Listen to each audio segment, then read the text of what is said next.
कांग्रेस के घोषणा पत्र में पूरी तरह मुस्लिम लीग की छाप है और इस मुस्लिम लीग वाले घोषणा पत्र में जो कुछ हिस्सा बचा खुचा रह गया उसमें वामपंथी पूरी तरह हावी हो चुके हैं। अब हम भारत को विकसित राष्ट्र बनाने के मिशन में जुटे हैं। वहीं दूसरी तरफ जो हमारे विरोधी हैं वो क्या कर रहे हैं? ये सत्ता पाने के लिए तड़प रहे हैं, छटपटा रहे हैं। मैं देश का पहला चुनाव देख रहा हूं जहां विपक्ष जीत का दावा नहीं कर रहा है। किसी विपक्ष के नेता से आपने सुना कि भाई उनकी सरकार बनेगी? सुना? कोई बोलता है? बल्कि विपक्ष सिर्फ इसलिए चुनाव लड़ रहा है ताकि भाजपा की सीटें 370 से कम की जा सके और एनडीए की 400 से कम की जा सके, इसके लिए लड़ाई लड़ रहा है। आज सपा की स्थिति यह है कि यहां हर घंटे उसे अपने उम्मीदवार बदलने पड़ रहे हैं। ये लोग उम्मीदवारों तक का फैसला नहीं पा रहे और कांग्रेस की स्थिति तो और विचित्र है। कांग्रेस को तो उम्मीदवार ही नहीं मिल रहे।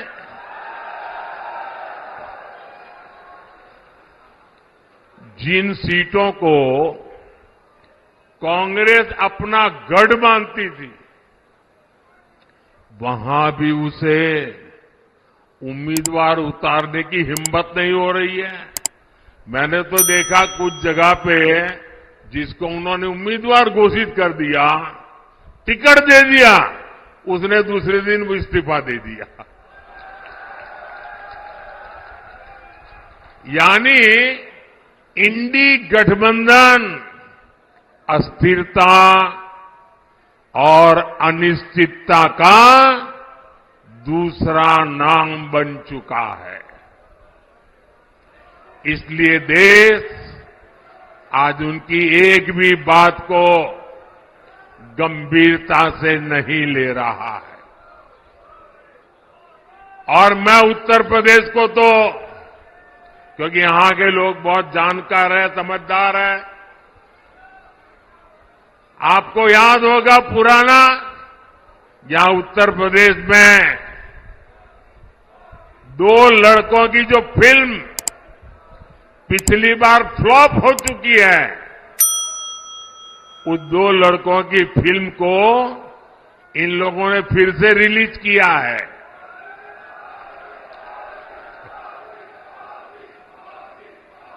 मुझे समझ नहीं आता, अरे काठ की हांडी को ये इंडी गठबंधन वाले कितनी बार चढ़ाएंगे? साथियों, कभी जिस कांग्रेस ने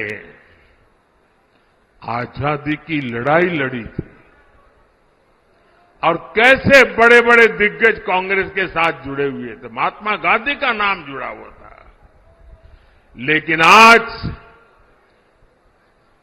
देश एक स्वर से कह रहा है, आजादी की लड़ाई लड़ने वाली वो कांग्रेस तो दशकों पहले ही समाप्त हो चुकी है।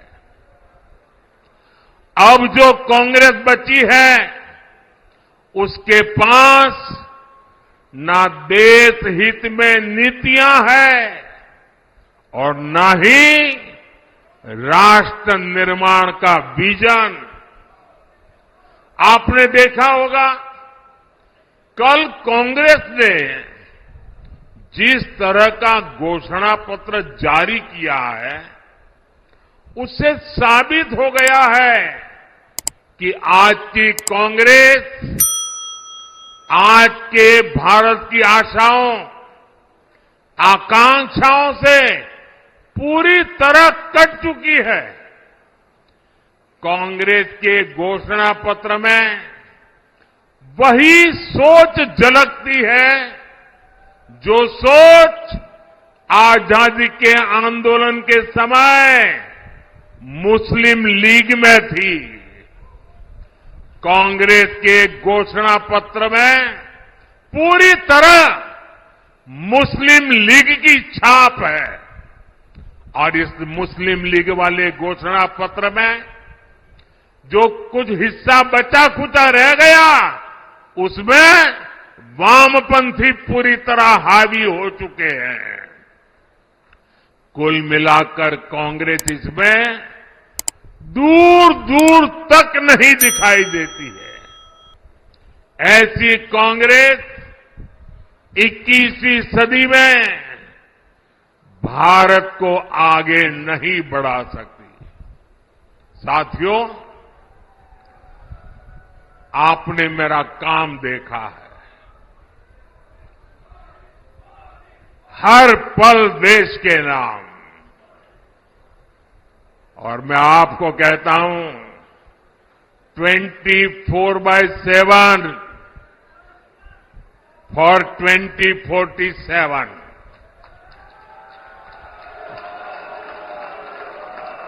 24/7 फॉर 2047 ये मोदी हर पल आपके नाम, हर पल देश के नाम। और इसलिए मोदी कहता है आपका सपना मोदी का संकल्प है।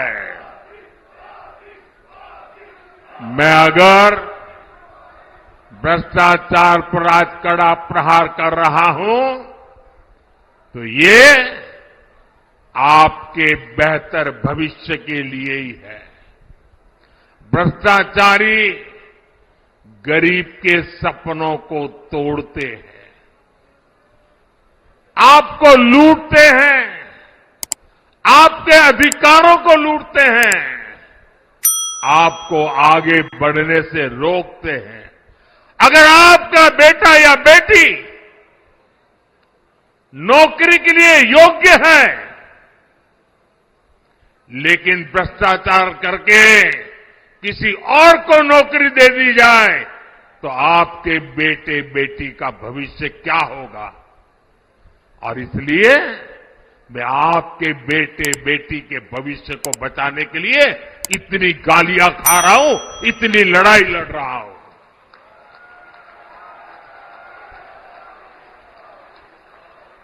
और ये भ्रष्टाचारी एकजुट होकर मोदी को धमकी दे रहे हैं। मेरे देशवासियों, आपके सामने चित्र साफ है। हम हैं जिसका मिशन है भ्रष्टाचार हटाओ, और वो हैं उनका कमीशन कहता है भ्रष्टाचारी बचाओ।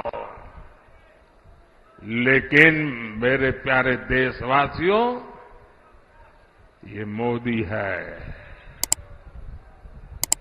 पीछे हटने वाला नहीं है।